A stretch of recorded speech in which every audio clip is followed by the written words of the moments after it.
Jadi kita semuanya ini disuguhi sejarah kelautan, tetapi yang negatifnya.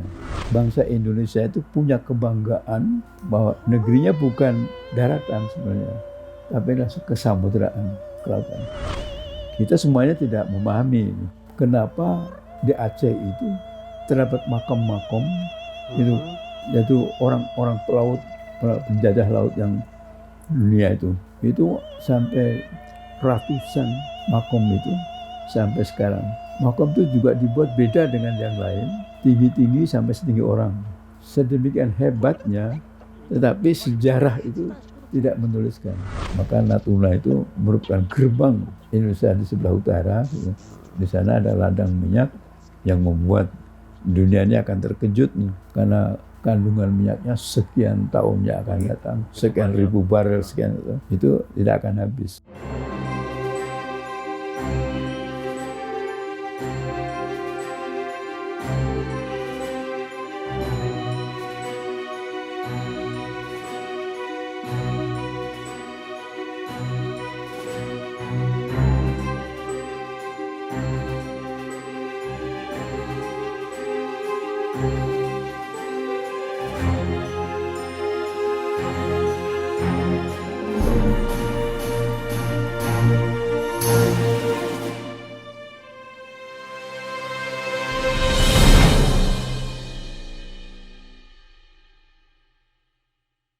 Bismillahirrahmanirrahim. Assalamualaikum warahmatullahi wabarakatuh.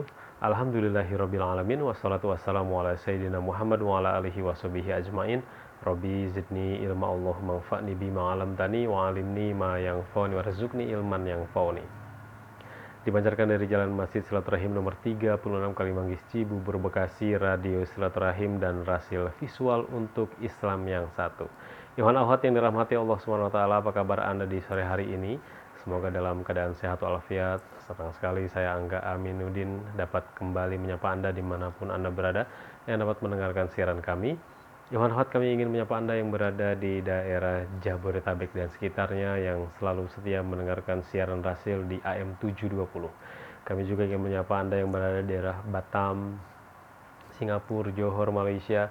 Semoga di kesempatan kali ini kabar Anda sehat walafiat, yang selalu setia mendengarkan siaran-siaran Rasil melalui gelombang Radio Sela di 104,3 FM. Kami juga ingin menyapa Anda Yohan Ahad yang berada di daerah Semarang, Sukabumi, Bondowoso, Banyuwangi, Pontianak, Palembang, dan dimanapun Anda berada yang selalu setia mengakses siaran kami melalui siaran streaming di www.radiosilaturahim.com.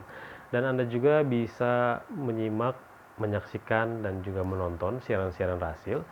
Kami biasanya itu ada rekaman-rekaman yang sudah kami posting gitu ya di YouTube Rasil, di channel Rasil TV. Jadi Anda tinggal klik aja, buka YouTube, ketik Rasil TV. Di situ ada channelnya Rasil TV di YouTube, dan itu berisi ceramah-ceramah dari berbagai program acara, termasuk acara kali ini. Karena di kesempatan kali ini kami hadir dalam acara Sejarah Islam di Nusantara.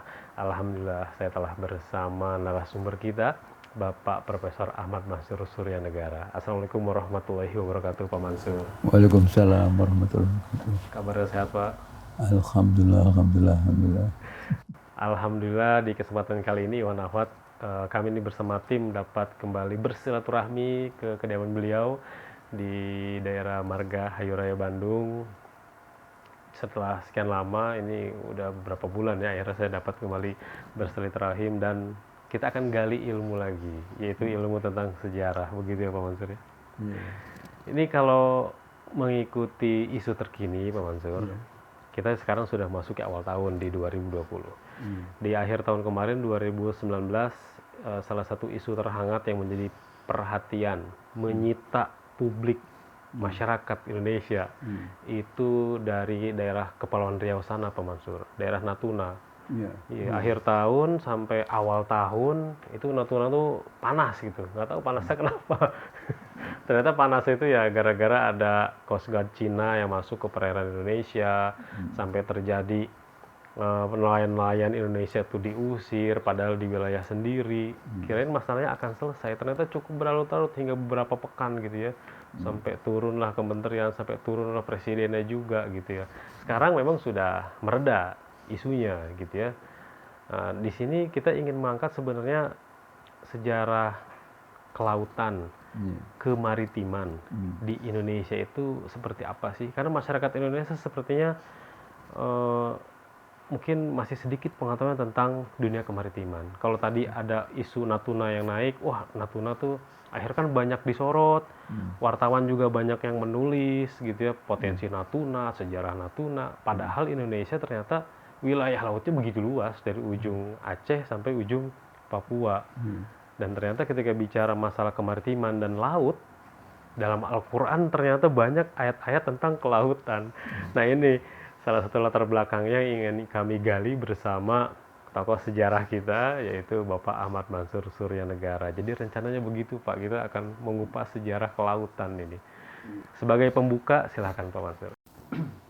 Ya, kita bersyukur kepada Allah sebagai negara yang memiliki laut 3.200.000 kilometer persegi. Tidak ada tandingnya di dunia ini negara yang punya kelautan yang terluas, itu hanya Indonesia. Nah, keadaan semacam ini sebenarnya sebagai realisasi kepercayaan, keyakinan, mitos yang disebut nenek moyangku orang laut. Gitu. Jadi sebenarnya bangsa Indonesia itu bangsa pelaut. Gitu. Tidak boleh tidak gitu sebenarnya. Karena daratannya lebih sedikit daripada lautnya.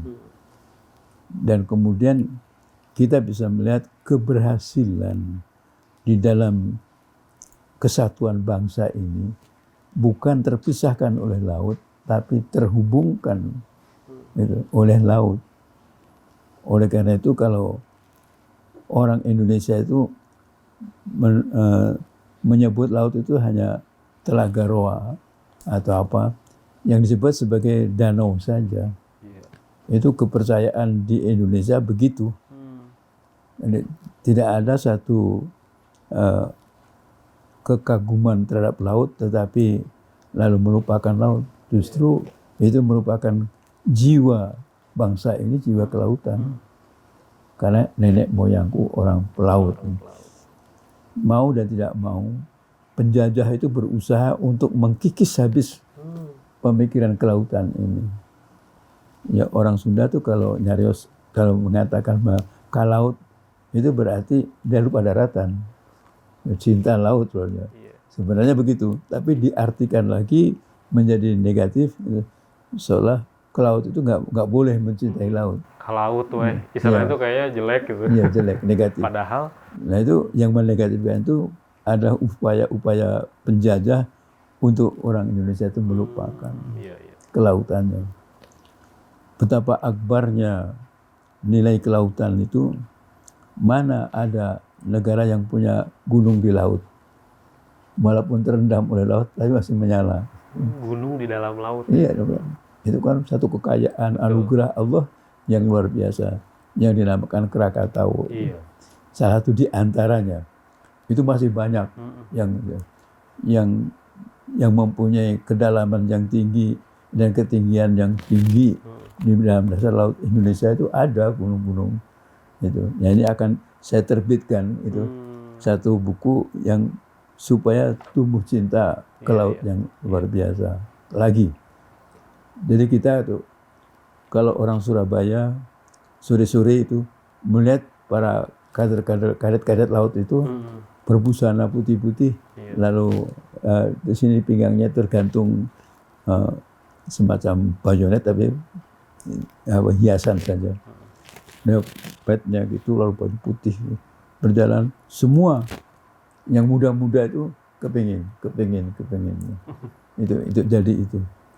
Itu kalau baru dia melihat pelaku-pelakunya yang begitu saja sudah tergairah untuk menjadi pelaut. Apalagi cerita-ceritanya kalau diangkat kembali. Sejarah Indonesia itu tidak bisa lepas dengan sejarah keislaman. Kan begitu.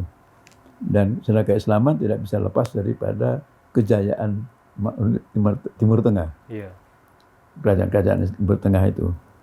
Maka seyogianya itu masalah kelautan ini dibicarakan oleh semua pihak untuk membangkitkan rasa cinta kelautan. Tetapi kembali kepada penjajah, ya imperialis Katolik yang namanya Portugis bisa sampai ke sini itu karena adanya dulu jalan laut itu dirahasiakan. Nah, para ahli-ahli kelautan ini semuanya orang Islam. Gitu. Nah, ada yang ikut nyusup di dalam kelautan Islam itu, lalu nanti dia juga mencuri jalan lautnya sampai ke Indonesia. Jadi kita semuanya ini disuguhi sejarah kelautan, tetapi yang negatifnya. Padahal kita bisa bayangkan Samudra Pasai. Aceh. Ya, di Aceh. Itu mengingatkan kita bahwa pertumbuhan kekuasaan politik atau kesultanan atau kerajaan, istilahnya itu dengan kata samudra. Itu. Maka bangsa Indonesia itu punya kebanggaan bahwa negerinya bukan daratan sebenarnya, tapi adalah kesamudraan, kelautan. Dan samudra itu membuat kalau ada benda-benda yang dari Samudra Pasai, ada di Patani, ada di daerah sekitar Asia Tenggara ini, maka yang menghidupkan Asia Tenggara dengan kelautannya itu adalah Samudra Pasai. Kita semuanya tidak memahami ini. Tapi kalau kita buktikan dengan cara kenapa di Samudra di Aceh itu terdapat makam-makam itu, yaitu orang-orang pelaut yang bukan lokal tapi adalah penjajah laut yang dunia itu, yang banyak yang meninggal di sana. Di sana ada makam khusus para pelaut. Ya ada. Itu baik di owner yang punya pelabuhan-pelabuhan atau pelaut-pelautnya sendiri, itu sampai ratusan di makom itu sampai sekarang. Makom itu juga dibuat beda dengan yang lain, tinggi-tinggi sampai setinggi orang. Saya nggak bisa membuktikan dengan cara ini, tapi insya Allah nanti dalam buku akan saya berikan gambaran-gambaran itu yang jelas bahwa pertumbuhan kelautan itu bermula di sana, kalau di Sumatera dengan Asia Tenggara. Jadi di seluruh Asia Tenggara ini menginduk kepada Samudra Pasai. Sedemikian hebatnya, tetapi sejarah itu tidak menuliskan. Nah, yang aneh lagi Nabi Muhammad Rasulullah SAW itu mengajarkan 40 ayat di dalam Al-Quran, tetapi terasa Nabi Muhammad itu Nabi daratan, gitu, yang selalu dikaitkan dengan unta. Ini satu konsep pemikiran kesejarahan yang perlu dirombak. Diluruskan. Ya, diluruskan kembali bahwa Islam itu dengan kelautannya membuat Islam terbentang dari Eropa sampai ke Indonesia. Gitu. Tidak ada kekuatan yang bisa mengantarkan orang yang akan dakwah kecuali melalui laut. Nah, inilah yang perlu kita pertanyakan. Sampai kalau orang Indonesia ini punya pemikiran kelautan, maka dipengkolkan jadi mitos. Nyai Roro Kidul. Di laut. Dan dia penguasa laut dan menakutkan dan segala macam. Menyeramkan dan macam-macam cerita yang dinegatifkan. Padahal Nyai Roro Kidul sendiri itu sebenarnya untuk membangkitkan semangat kelautan sebenarnya. Tapi dibelokkan menjadi mitos. Mistis lagi. Seperti halnya umpama ada Kemala Hayati. Itu seorang janda menjadi laksamana yang mempunyai 600 kapal dan konsep kapal itu 300 prajuritnya. Itu yang memimpin seorang janda. betapa dahsyatnya itu Indonesia ini, itu walaupun putri, walaupun itu wanita, tetapi juga mempunyai semangat kelautan. Ini yang belum digali, belum dibicarakan. Nah, ustadz-ustadz itu terdidik hanya bicara masalah usoli, masalah fikih, masalah tahlil, digencarkan sekali. Tetapi dilupakan bahwa itu Indonesia itu punya laut terbesar. Dan ikan-ikannya itu bisa memberi konsum dunia. Tapi kan tidak. Sampai udangnya saja, betapa mahalnya itu, persenti dihitungnya. Itu juga tidak menjadi perhatian. Ketika akan dijual bibitnya, maka terjadi masalah. Nah, ini ustadz-ustadz bertugas untuk menyadarkan seluruh umat ini untuk mengingatkan bahwa Rasulullah juga mengingatkan kelautan. Kita semuanya menjadi orang yang karena terdesak oleh VOC-nya dengan disita semua pelabuhannya, lalu tidak pernah kita bicarakan kemampuan kelautan yang bisa mengantarkan Sabang Merauke itu. Itu kan sama dengan Baghdad sampai ke London. Berapa ribu negara, berapa puluh kota, negara di Indonesia kan satu. Nah itu kenapa bisa satu? Juga jasa dari para pelaut-pelaut dulu. Nah ini nggak pernah dibangkitkan.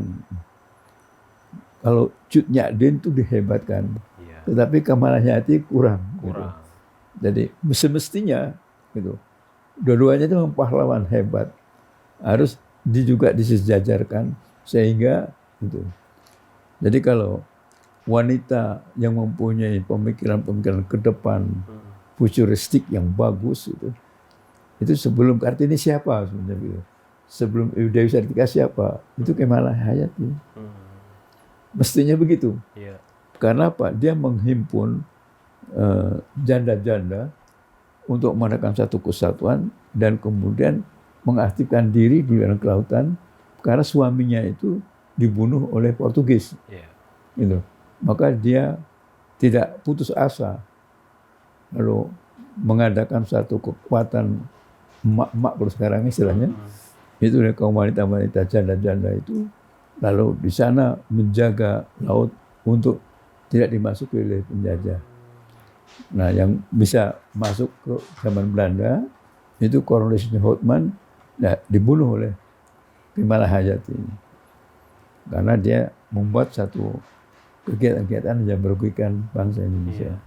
Nah, Pak Mansur, kalau kita lihat dari unsur Islam sendiri, sejarah Islam sendiri, tadi kan perlunya memang para asatid, ulama menyadarkan dan juga belajar menggali lagi ayat-ayat tentang kelautan. Betul. Kalau dalam pandangan Pak Mansur, ayat tentang kelautan yang perlu diperkaya oleh umat Islam ini berawal dari mana sebenarnya? Allah tidak akan semata-mata menjadikan ulul azmi itu bermula daratan. Maaf, ini saya bukan menghina darat gitu. Tetapi Allah kenapa sesudah kalau nabi-nabi mulai darat, ini ja'ilun fil ardi, bumi. Tetapi pada waktu sudah disimpulkan menjadi ulul azmi, yang mula-mula itu lautan. Nabi Nuh alaihissalam.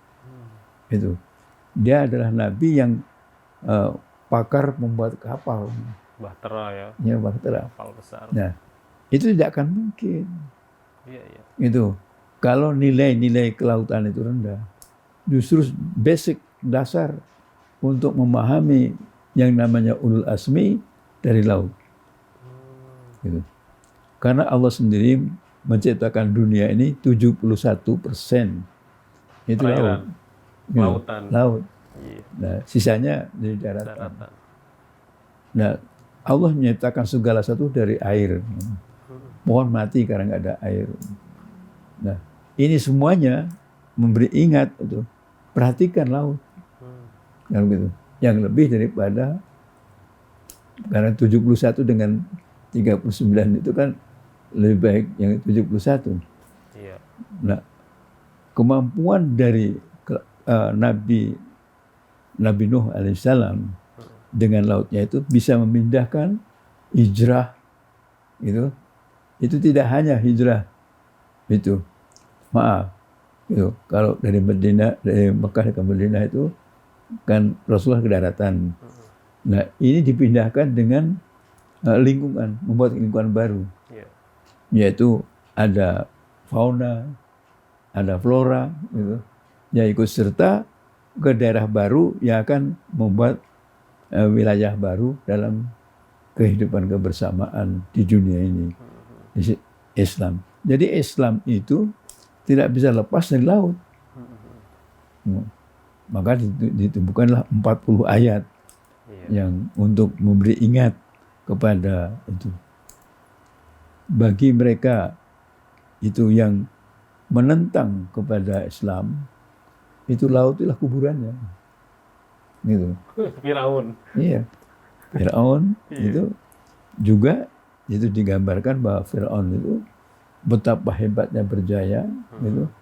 Dia lupa menguasai lautan, maka dia terbenam di situ. Nabi Musa alaihissalam itu sebelum menghadapi namanya Firaun bertemu dengan Nabi Khidir. Pernah melaut juga? Ya. Oh iya. Nabi Khidir itu memperlihatkan secara fisikal gitu. Wah, ada kapal dibolongin. Iya. Lalu, kenapa kok dibolongin? Saya suruh sabar dulu. Nggak ngerti. Nah, setelah selesai ada 3 macam contoh. Diingatkan. Kapal dibolongin, pemuda dibunuh, lalu Mbah Yatim dibangun. 3 dalam surat Kahfi itu. Lalu Nabi Khidir baru bercerita bahwa penguasa-penguasa itu mempunyai sikap selalu menyita kemampuan laut rakyatnya. Nah, inilah jadi pemikiran-pemikiran sekarang itu. Sewajibnya gitu. Pemerintah dan rakyat ini betul, mengingatkan kembali bahwa laut adalah satu bagian kehidupan bangsa ini. Kan tanah air, tanah airku. Nah, kalau kita mendengar ada yang dinamakan daerahnya saja di Cina Selatan, di situ ada pulau Natuna. Itu dibarengi sekarang dibuat pulau-puluhan. Cina membuat pulau-pulau dekat di situ. Jadi Natuna-Natuna, tapi bikinan Cina, gitu. Nah, bikinan manusia kan beda dengan bikinan Allah sendiri. Nah, pemerintah kita zaman Pak Harto, ketika itu jadi masalah, maka minyak yang ada di situ diserahkan pada Amerika. Exxon ya. Jadi sekaligus gitu, titip pada Amerika untuk menghadapi Cina. Otomatis kalau itu. Ya, otomatis. Kalau ada Amerika pastinya lindungi itu. Iya. Nah, kalau sekarang pemerintahan Amerika sekarang beda. Yang namanya Donald Trump itu kerjasama dengan Cina, yaitu akan membasmi yang namanya terorisme dan radikalisme di Asia Tenggara, kerjasama dengan Cina. Gitu. Nah, yang namanya terorisme, radikalisme itu Islam, tapi bahasa baru yang digunakan oleh Donald Trump untuk meredakan. Tapi sebenarnya apa?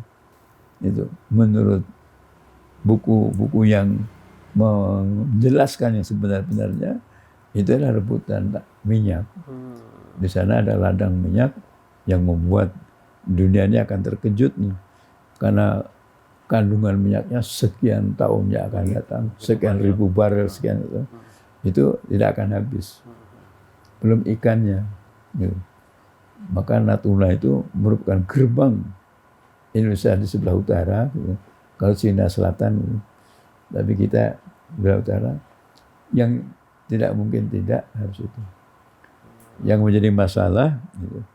kita sekarang ini kan ada hutang itu. Nah, ini bukan bagian saya. Jadi kita hanya menganjurkan saja bahwa wilayah itu bagian dari Samudra Pasai. Samudra Pasai itu sentral kebangkitan kelautan yang tidak hanya Indonesia, tetapi Asia Tenggara itu semuanya barang-barang yang dari Samudra Pasai itu ada di Thailand, ada di Filipina, semuanya ada. Gitu. Ini dalam penemuan dan itu saudara kami itu yang bernama Abdurrahman Abu Bakar itu menceritakan bahwa Indonesia itu adalah merupakan pembangkit kesadaran kelautan yang sumbernya berasal dari Samudra Pasai. Nama samudra bukan nama-nama yang sederhana, tetapi adalah memberitahukan bahwa di Indonesia juga dilaksanakan 40 ayat untuk memahami laut. Itu ya. Tadi juga dibahas mengenai ternyata ada upaya menggelapkan sejarah kejayaan kelautan yang dimiliki oleh kaum muslimin gitu Pak Mansur. Ya benar. Upaya tadi sih kalau dari penjelasan sepertinya dilakukan oleh Barat dan penjajah dan kolonial. Tapi kalau kita ingin melihat kejayaannya sebenarnya bermula dari masa siapa Pak Mansur? Kita memang pernah mendengar nama Ibnu Battuta yang mengelilingi dunia melalui lalu juga kalau tadi saya searching itu ada namanya Barbosa ya. Kalau sama orang Barat itu justru di sejarahnya itu malah dinegatifkan padahal Barbosa ini seorang ulama Muslim dan juga pelaut, tapi digambarkan malah menjadi bajak laut oleh Barat gitu ya. Hingga ke masa sekarang, bagaimana sebenarnya pengkaburan itu Pak Mansur? Iya, kalau lawan itu tidak pernah menghargai, lawan itu adalah menghina. Maka kita bisa melihat bahwa Hendrik Pelaut itu adalah dari Henry Pelaut, dari mana itu? Dari Portugis. Wah, dihebat-hebatkan dia bisa mempelopori untuk berlayar sampai ke Tanjung Pengharapan. Padahal gereja-gereja itu mengatakan kalau sampai ke sana itu akan terjemus, di sana ada jurang yang nggak akan itu. Tapi orang Islam sudah kemana-mana zaman itu, sudah ke Amerika ke Aninya. Dalam keadaan seperti itu, maka Barat itu mempunyai tugas menjelekkan Asia. Maka kalau Asia itu disebutnya itu adalah pahlawan laut atau apa istilahnya, maka dia menyatakan bajak laut. Gitu. Jadi semuanya direndahkan hasil-hasil dari itu. Bayangkan Makassar itu pusat Islam. Makassar itu juga mempunyai kapal pinisi. Nah, Makassar itu bisa mencapai kapalnya di Tanjung Pengharapan. Tapi apakah kita diajari oleh keluarga-keluarga kita itu bahwa Indonesia itu bisa mencapai sejauh itu? Tapi dibanggakan tokoh-tokoh pelaut penjajah itu dibersihkan namanya, dihebatkan namanya, sehingga seolah-olah dia itu yang mengajari Indonesia itu belajar laut itu dari mereka. Nah, inilah yang perlu kita sadarkan kepada para ustadz itu supaya menggali 40 ayat itu apa saja kalau kita meninggalkan yang disebutkan dalam Al-Quran itu. Contoh, Allah itu selalu menggunakan nabi kan, contohnya. Bahkan Nabi Yunus itu seorang pemuda yang tidak punya kapal. Dia numpang pada kapal yang lain. Gitu. Maka ketika akan terjadi situasi oleng, maka yang dituduh pertama kali itu adalah Nabi Yunus itu. Maka lalu ditangkap, dilemparkan ke laut, lalu dimakan ikan. Gitu. Jadi Nabi Yunus itu di dalam ikan itu dia bisa hidup, mempertahankan hidup itu, tapi bagaimana kegelapan rasanya itu. Tapi Allah karena doanya, maka lalu Nabi Yunus itu dimuntahkan oleh ikan itu dan masuk daerah yang pantai gersang, dan itu hanya pohonnya labu. Itu kan kita bisa membanding Nabi Musa itu pohonnya pohon zaitun. Ini pohon labu yang menjalar di tanah yang tandus. Berarti itu daerahnya udah beda ya? Jadi kalau masyarakat, kalau kelompok tidak mendulikan itu alat transportasi, terutama ke lautan, akan menderita seperti itu. Jadi kalau kita sebagai pemimpin Islam numpang pada kapal orang lain, bagaimana rasanya? Ya akan berakhir seperti Nabi Yunus. Maka itu bahasa Quran, kita wajib, kita harus itu mengembangkan angkatan laut kita. Itu Jalasviva Jaya Mahe. Itu harus dijadikan satu pedoman untuk menjaga Indonesia, menjayakan Indonesia. Bukan berarti angkatan darat harus dilecehkan, direndahkan, tidak. Tetapi porsi atau perbandingan antara kebangkitan darat dan angkatan laut ini sebaiknya tinggi juga angkatan laut itu sesuai dengan ini. Jadi kalau kita lihat poster-poster di pinggir-pinggir jalan itu, saya juga merasa happy karena apa? Itu kurang seimbang. Gitu. Posternya. Iya. Jadi mestinya kan laut, udara itu juga merupakan bagian yang luar biasa. Jadi kita semuanya bukan menyalahkan, bukan itu. Kita harus mengingatkan kembali itu. Pesan 40 ayat Rasulullah itu bukan berarti Rasulullah itu nabi daratan. Gitu. Nabi urusan onta. Itu maaf saya bukan apa. Maksud saya bahwa ada bagian Al-Qur'an yang tidak digarap kembali oleh ulama-ulama sekarang. Gitu. Ustadz-ustadz yang punya pesantren itu kebanyakan di pedalaman. Gitu. Dengan pesantren-pesantren yang ada di lautan itu tidak ada. Hanya suku Bajo itu. Suku Bajo yang laut ya. Yang dia punya kelompok kelautan. Dan itu ada pengajian yang bagaimana membuat pesantren di sebuah kapal. Tapi sekarang nasib suku Bajau juga mengkhawatirkan, Pak Mansur. Soalnya di laut nggak dikasih tanda penduduk lah, dia harus ke darat, sementara kehidupan mereka di laut.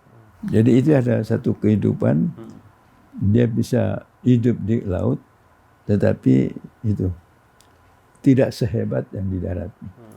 Nah ini harus diseimbangkan. Gitu. Oleh karena itu kan deoseanisasi sejarah. Gitu. Ini juga perkembangan kalau sekarang ini 500 tahun merebut Istanbul. Konstantinopel, ya. Konstantinopel atau Istanbul. Itu kan apakah dengan darat? Laut, Pak Mansur. Iya. Gitu. Apalagi Konstantinopel kan dilindungi oleh 3 bagian laut utama gitu ya, benteng-bentengnya. Tapi selagi Islam itu kuat lautnya, maka Islam menang. Gitu. Dan selagi Barat itu mempertinggi kekuatan lautnya dan Islam lupa, maka terbalik keadaan sejarahnya. Jadi sekarang tuh kondisinya sebenarnya Islam tuh bukannya tidak tahu ya, tapi lupa. Dan dilupakan mungkin oleh jadi strategi pemikiran para ulama-ulama ini supaya diingatkan kembali untuk memperhatikan kelautan. Jadi yang saya katakan contoh 2 saja gitu terlihat jelas. Fir'aun itu jaya membuat piramida, lupa laut, penguasaan laut, maka dia tenggelam. Gitu. Kalau Nabi Musa karena dia itu dekat dengan Allah, doanya bisa terselamatkan Iya. melalui 12 lorong lautnya, itu menyelamatkan orang-orang Israel untuk bisa sampai ke tempat yang dituju.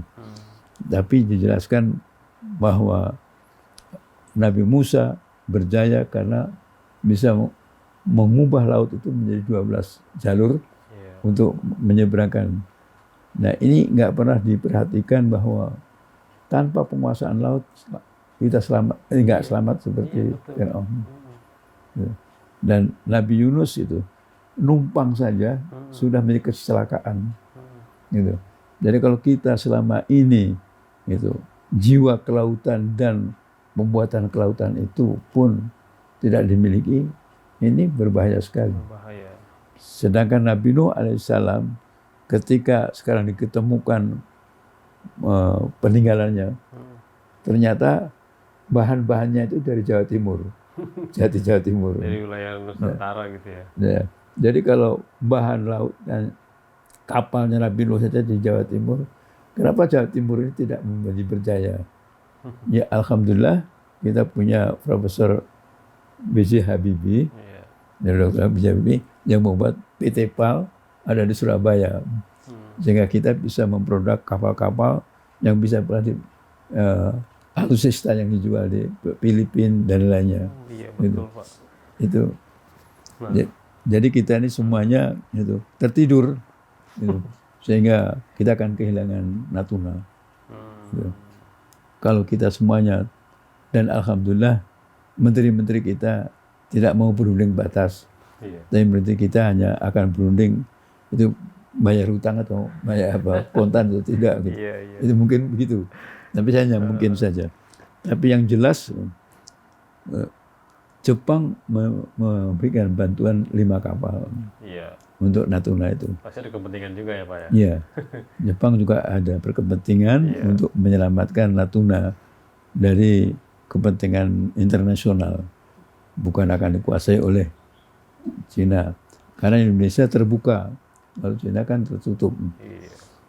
Jadi kita sebenarnya kalau nyinggung Jepang juga, Jepang kan negaranya dikelilingi lautan ya. Iya, benar. Mereka bisa memahami banget itu. Iya, itu kan produk-produk kapalnya sangat menakjubkan, hebat gitu. Nah ini hanya andai kata dinasti sesudah Profesor Habibie ini dikembangkan pemikiran kelautannya, itu akan membuat tuh, karena beliau kan dari Parepare, dari pikiran kelautannya lebih banyak juga. Iya betul. Mansur, kita jeda dulu ya. Kita jeda dulu Pak Mansur. Ini sesi pertama nih kita udah cukup banyak bahasannya. Di sesi kedua nanti saya sebenarnya ingin mengangkat tadi ketika Pak Mansur singgung masalah udang, ikan, bahkan minyak gitu ya. Ternyata laut itu begitu kaya sumber daya alamnya ya. Dan ini juga harus menjadi perhatian kaum muslimin. Nah, sesi kedua saya akan lebih banyak menggali itu Pak Mansur. Dan Iwan Ahwat tetaplah bersama kami akan kembali di sesi kedua.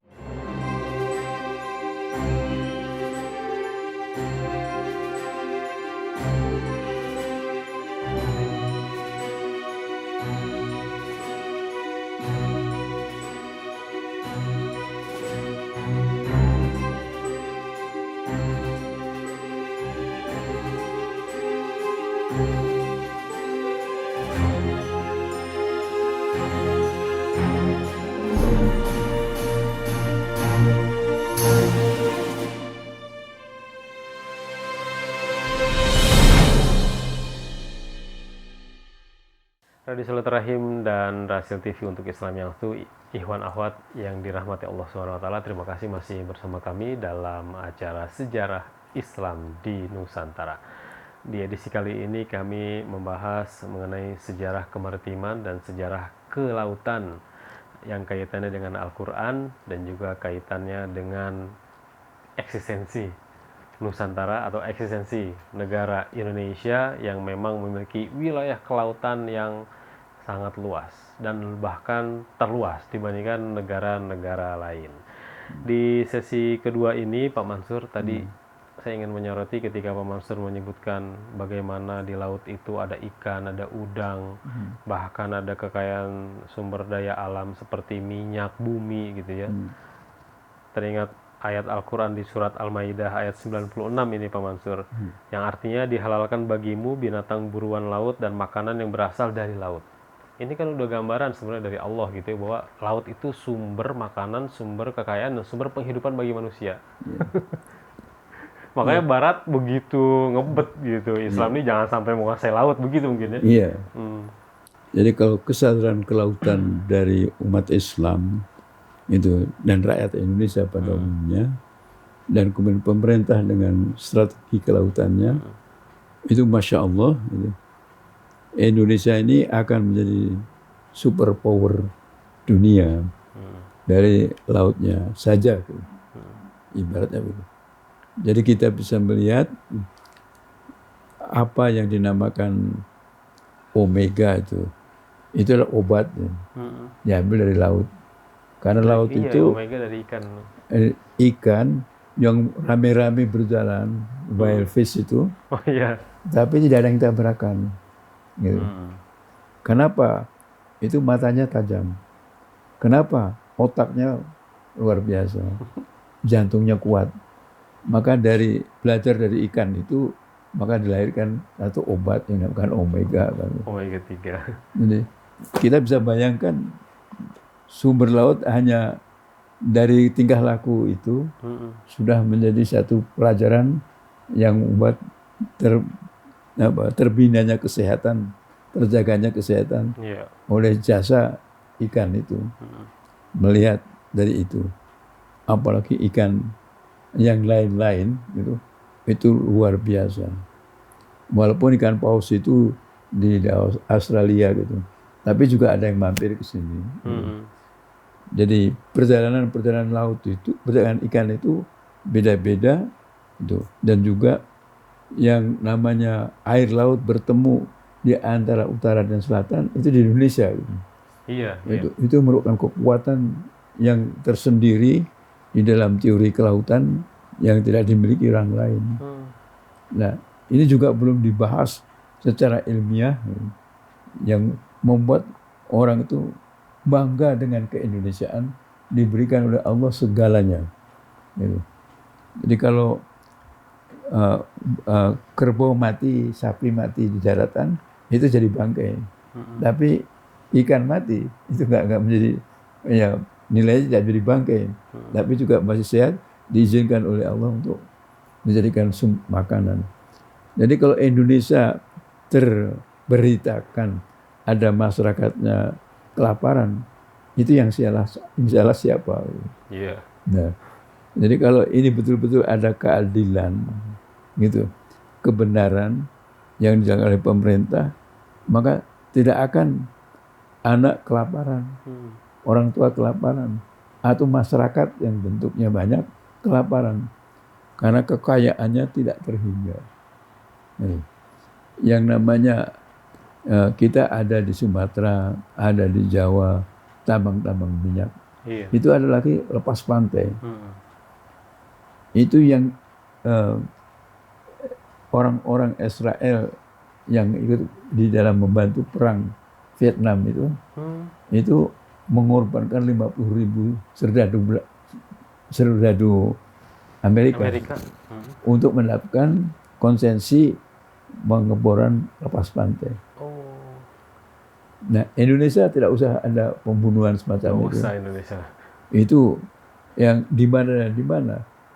Bayangkan aja di Balikpapan, itu menara-menara api itu di Balikpapan itu, Masya Allah, itu kan gas, itu LNG itu. Betul. Di situ. Itu saja kalau dibanding kekayaannya dengan Brunei, kayak kita sebenarnya. Sebenarnya, iya. Jadi semua negara itu akan pinjam ke Indonesia sebenarnya, bukan kita pinjam pada yang lain. Gitu. Sebenarnya ini Indonesia ini kenapa sih Pak Mansur dengan kekayaan seperti itu malah tidak bisa mengelola? Akhirnya mengundang negara lain untuk mengelola gitu, yang keuntungannya akhirnya kan di-share. Bahkan sharing untuk Indonesia malah lebih kecil. Inilah yang jadi aku pergilirkan satu kejayaan satu bangsa. Nah, Indonesia ini belum diberi kesempatan untuk dipergilirkan oleh Allah menjadi bangsa yang bisa itu berlaku adil dan penuh dengan kerahmatan Allah itu membantu kemakmuran bangsa yang lain. Iya. Ini satu waktu akan terjadi pembalikan. Gitu. Belanda itu kan hanya sama dengan Jawa Barat. Iya, kecil. Gitu. Dia 300 tahun. Tapi diberi waktu oleh Allah 300 tahun bukan untuk berbuat baik tapi menjajah, menindas. Akhirnya cabut. Iya. Nah, Inggris juga begitu. Dan semua ini negara Barat itu akan mendapat pembalikan sejarah. Nah, Asia ini bangkit dan kemudian gitu. Dan sekarang sudah diperlihatkan reawakening of Islam from Turkey. Nah, Turki juga bangkit. Iya. Dulu yang memimpin dunia ini Allah memang Islam dari Arab, gitu. Tapi memang Islam itu dari yang mengantarkan ilmunya itu adalah Umayyah ke Eropa itu, lalu Abbasiyah. Tetapi kenapa Allah mengundang orang yang di dekat Cina dengan Rusia, Turki itu untuk pindah ke Timur Tengah? Inilah para filsafat sejarah, pakar sejarah, bahwa sejarah itu adalah gerakan dari pemindahan bangsa ini yang diistilahi dengan hijrah. Yeah. Jadi Nabi Nuh menghijrahkan, Nabi Ibrahim juga hijrah, gitu, dari daerah yang dikuasai oleh Raja Namrud pindah. Kemudian juga Nabi Musa juga gerakan pindah. Dan kemudian juga nanti Nabi Isa alaihissalam itu menggoncangkan daerah Romawi. Dan kemudian oleh Allah itu hanya Islamlah yang menyelamatkan Nabi Isa. Kalau ajaran yang lain mati kan. Tapi kalau Islam tidak. Ini maaf bukan menghina. Ajaran Islam justru mengangkat Nabi Isa ini ke langit, dan nanti dalam keyakinan Islam akan kembali bahwa Nabi Isa juga membawa agama Islam. Lalu berikutnya Nabi Muhammad SAW juga ada membuat gerakan, gitu. Dan kemudian kata Subhana itu kan artinya maksud si Allah. Tapi juga berarti menyeberang. Itu. Lalu Rasulullah memerintahkan supaya tidak hanya di Madinah, pindah ke Kufah, pindah lalu kemana-mana Islam sampai ke Spanyol. Nah, kehebatan Islam semacam ini ditutup dengan cerita negatif. Gitu. Apakah mungkin Islam sampai ke Eropa tanpa kapal? Apakah mungkin Islam sampai ke Papua tanpa kapal? Ke Jawa. Ya. Nah, kemudian maka ternyata negara-negara pusat-pusat yang dinamakan pusat pemerintahan Islam pada waktu itu adalah pusat kapal. Pusat rata-rata pelabuhan Iya. Nah, itulah VOC membuat satu aturan Pulau Jawa sebelah utara dimilai oleh VOC untuk menutup kemampuan kelautan. Lalu Islam pindah ke Jogja dan Solo itu di pinggir selatan. Nah, keadaan kontur pulau selatan itu lautnya hebat besar, kapal tidak akan mungkin. Maka itu. Nah, kemampuan orang-orang Makassar dapat dilihat. Aborigin itu yang di Australia itu orang Makassar. Benderanya merah putih. Bahasanya juga bahasa Makassar itu. Jadi kita bisa melihat itu. Telaga Roa itu artinya telaga yang luas. Bagaimana Pasifik dinamakan oleh orang tua-tua kita Telaga Roa. Itu Pasifik. Dinamain telaga. Iya, dinamain telaga. Nah, ini tidak pernah digali lebih lanjut, dipasarkan, diajarkan, dipublikasikan bahwa orang-orang Islam yang diberi kemampuan kelautan itu menganggap yang karena sakharolakum bahro, kuserahkan laut itu padamu. Maka merasa happy-happy saja itu di laut itu. Iya. Nah, kok sekarang setelah menjadi begini, Islam kehilangan segala-galanya. Iya. Karena proses pemfitnahan itu luar biasa, sehingga ada buat film apa, kalau ada laut yang semua pakai sorban mesti tenggelam, Iya. kalah. Itu. Nah, sekarang ini kita harus mampu menyajikan TV, menyajikan informasi itu, dan betapa hebatnya Allah menciptakan yang namanya ustadz-ustadz. Iya. Saya kagum sekali dengan ustadz-ustadz itu. Oleh Allah diberi kekuatan yang bisa mempunyai magnet yang hebat. Maaf. Siapa yang mengatakan sederhana itu adalah hebat? Itu. Lalu banyak orang mencitrakan dirinya sederhana. Tapi Allah menciptakan yang paling sederhana itu UAS. Ustadz itu, Abu Somad. Dengan kesederhanaan yang seperti itu, 3.000, 3 juta orang seperti kumpul mendengarkan suara dari orang yang pendidikannya dari Sudan, pendidikannya dari Timur Tengah semuanya, gitu. Kembali ke sini, dia bisa mensuarakan itu, mengalahkan, dia adu mana pemimpin, menteri mana, gitu, suruh mengumpulkan orang sebanyak itu. Iya. Rakyatnya berani dengan biaya sendiri. Itulah kekuatan ustadz yang tidak dimiliki oleh yang lain-lain. Karena apa? Di dirinya itu berisi kekuatan Al-Quran dan Sunnah. Iya. Hanya sekarang diperlukan ustadz-ustadz kelautan. Ya, Ustadz Adi Hidayat juga bisa. Kalau menyuarakan laut, itu nabi-nabi yang 5 itu atau nabi-nabi yang lain. Bagaimana hebatnya perintah Al-Quran dengan kelautan ini. Menteri kelautan saya kira akan kalah dengan Adi Hidayat. Kalah dengan Somad. Nah, hanya sekarang supaya diberikan satu materi kebangkitan kelautan. Ini menurut pendapat saya, dan mudah-mudahan yang ini sudah pada tahun 1999. Jadi tertunda gitu. Ini kan saya tulis 5 Muharram 1420. Ya. Lalu Pak Mansur ini kita menunggu nih buku ini agar segera terbit 21 ya. April 1999. Iya. Gitu.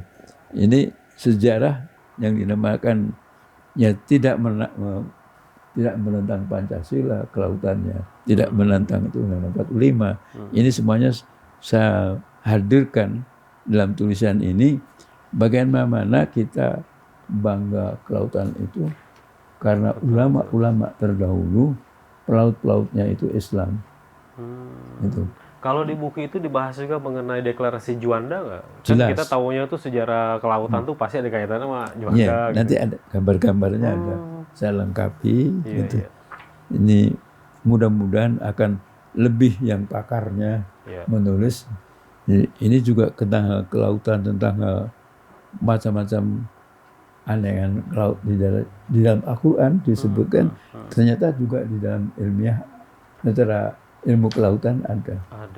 Ini saya padukan antara pandangan keilmuan yang tidak terkait dengan Al-Quran, tapi Al-Quran yang mengkait itu sudah ada di Al-Quran.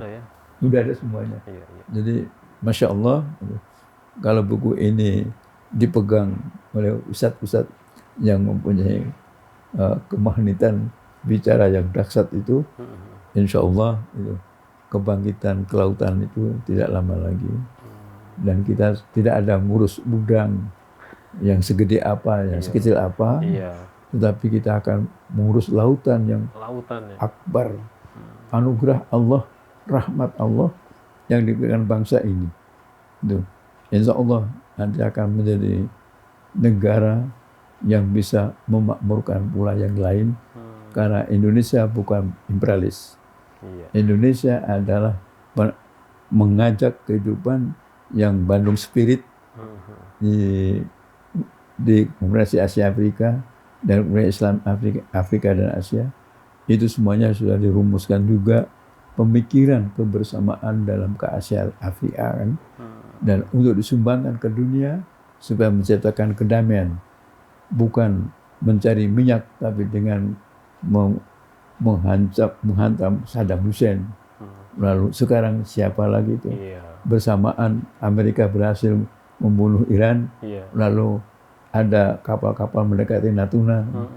Nah, ini satu hal yang peristiwa politik kelihatannya tidak mengancam Islam, padahal itu ada kerjasama yang dinamakan radikal itu siapa, yang namanya teroris itu siapa, itu dihadiahkan pada kita. Insya Allah rahmat Allah akan datang lagi. Nah, Pak Mansur, kalau dengan teori filsuf Yunani mengenai sebuah negeri di laut yang digambarkan seperti surga yang kaya sumber daya alam, kita ada terdengar nama Atlantis. Nah, kalau Pak Mansur dengan teori-teori itu setuju nggak tuh Pak Mansur? Bahkan ketika ditelusuri, oh Atlantis itu ternyata ada di wilayah Asia Tenggara, itu ke Indonesia gitu. Iya, ya, itu kan pemikiran-pemikiran yang memang Yunani itu dijadikan sumber dari orang-orang Eropa. Ketika adanya East, West, West. Jadi ketika Islam ini akan ditumpas, maka lalu bicara bukan di gerakan sekuler, maka Yunani lah dijadikan sumber pembenaran. Sokrates itu segalanya. Kalah untuk Bung Karno. Malah Bung Karno itu lebih hebat daripada Sokrates. Tapi orang Indonesia karena sudah belajar ilmu dari Barat, dan kemudian Barat itu mengatakan kalau Sokrates itu penemu ini segala macam, omongannya itu dianggap satu landasan ke itu. Itu hanya untuk memadamkan ajaran agama. Maka lalu Yunani itu segalanya bermula di sana. Politik juga orang Yunani, segala sejarah Yunani, segala macam dari Yunani. Itu. Nah, katanya itu karena Islam yang membangkitkan. Sebenarnya Islam itu bukan Yunani segalanya, tetapi hanya bandingan untuk yang diambil dari Asia. Itu. Nah, ketika bandingan ini dihilangkan Asianya, terjadi keyunaniannya yang lebih mulia, lebih hebat, lebih itu. Jadi sebenarnya itu hanya untuk mengalahkan dunia agama, lalu kembali kepada kesekuleran yang seolah-olah tokoh-tokohnya, ya siapa itu Aristoteles, siapa lagi itu melampaui dari pemikiran-pemikiran orang-orang Indonesia sendiri. Indonesia lebih cerdas, lebih pintar. Ya kalau saya katakan Bung Karno saja itu mengalahkan Sokrates, karena Bung Karno punya wilayah, Bung Karno punya rakyat, Bung Karno punya konsep kemajuan. Kalau Sokrates itu hanya bicara hal-hal yang keterbatasannya luar biasa, tapi dihebat-hebatkan oleh Barat. Ya, mari kita ini di dalam kehidupan ke depan dengan model metode kepesantrenan dan keulamaan ini, Quran dan Sunnah ini kita jadikan sumber untuk menggerakkan bangsa ini, gitu, dengan bahasa-bahasa yang bisa diterima oleh semua pihak. Gitu. Tidak merupakan bahasa yang seolah-olah hanya untuk orang Islam saja.